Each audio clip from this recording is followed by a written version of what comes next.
Mike, how gratifying was this one after the team's been through the last 3 games? The biggest thing I gauge it by is if you play well, and I thought for the most part we played well. We played hard the entire game, not mistake-free, but we played hard and had good energy on all sides of the ball, and I thought it was complete with 11 people with good energy. I think there's some things we need to polish up, but we did play well, and we finished the first half, and I think our defense finished the second half. Is this the first time you've seen all 3 levels of the defense really piece things together since maybe early on in the season? All 3 levels of the defense? Defensive line, front, the back end. Well, I think we're emerging defensively. I think we're still emerging defensively. I think we simplified some things. I think we're still, kind of coming together there a little bit. Honestly, I think defensively, some of our best football's ahead of us.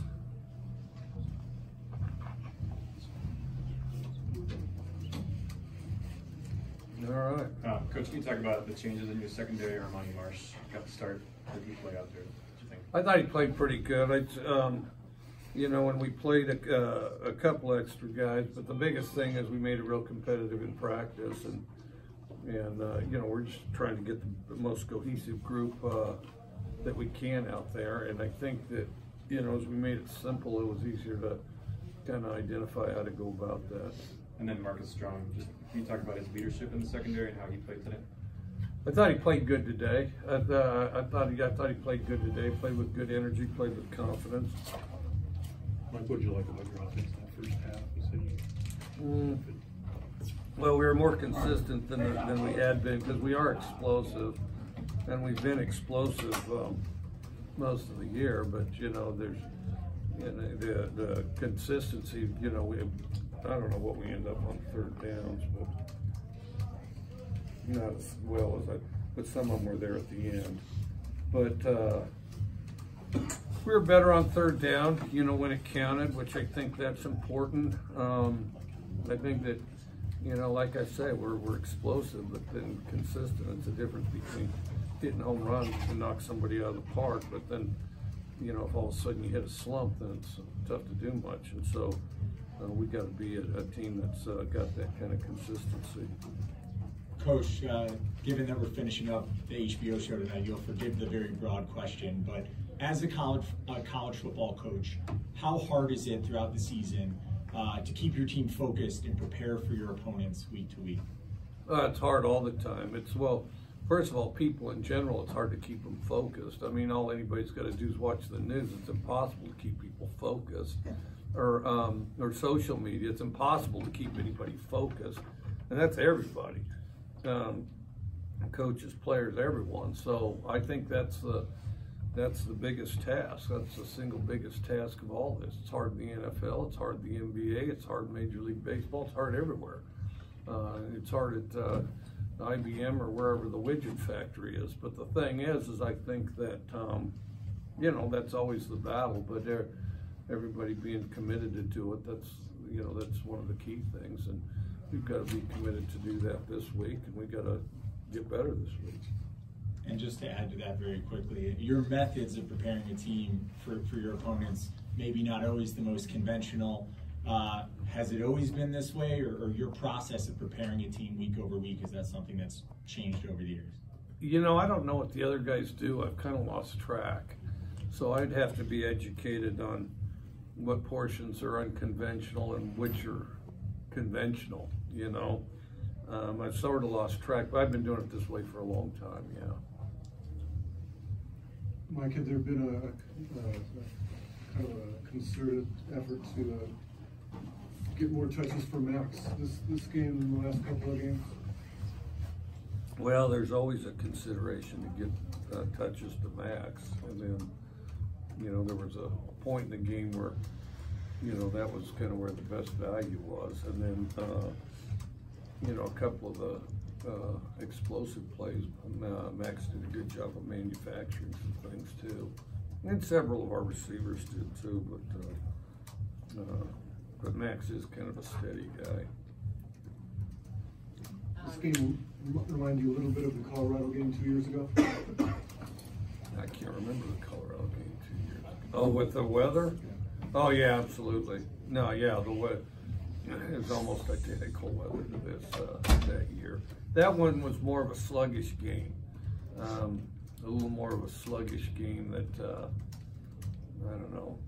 It was kind of like swimming in mud, but this one was a little more explosive. Did the wind have any of that swirling effect? You kind of reminded me. I'm thinking as I go. It was swirling wind that day. Yeah. So it was rain. So one piece of rain would hit you on this side of the head while the other's simultaneously hitting you here because it's swirling around. It was harder to throw the ball that day. I do remember Tay Martin breaking that thing open with a long post.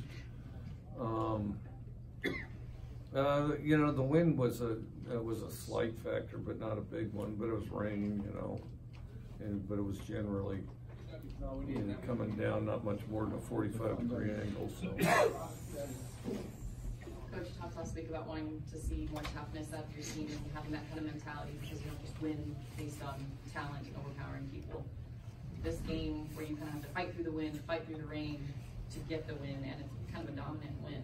What's that kind of say about your team and the progress you've made? You know, the biggest thing, I think it was a byproduct of consistency among other things, and that, you know, the mental toughness to stay focused from one play to the next. And everybody wants to get ahead of themselves, but you know, all you have is that one play in the present moment. You better focus on that one. And I thought we did a better job of keeping track of that. And then forcing turnovers was also something we talked about hadn't happened since UCLA game. How big was that? Well, people that run to the ball have a funny way of getting turnovers. You know, you want a turnover, you better run to the ball. Because you never know, you know, you don't know if you're going to get a turnover. But the more hands there are running to the ball, the better your chances are. And so we did a good job running to the ball and squeeze some of them out, you know. And just Anthony Gordon's performance overall tonight, how do you feel about it? I thought pretty good. I thought he had definitely one series, maybe two. I know he'd like back. You know, if he doesn't get ahead of himself, he really plays well. But the other thing, he resets really quickly too. You know, had the one bad series, it was a 3 and out, and then you know, but you know what's good about him, you can get him. You know, you're one sentence away of talking to him from getting him right back on track. So that part's good, and I also think it impacts the players around him too.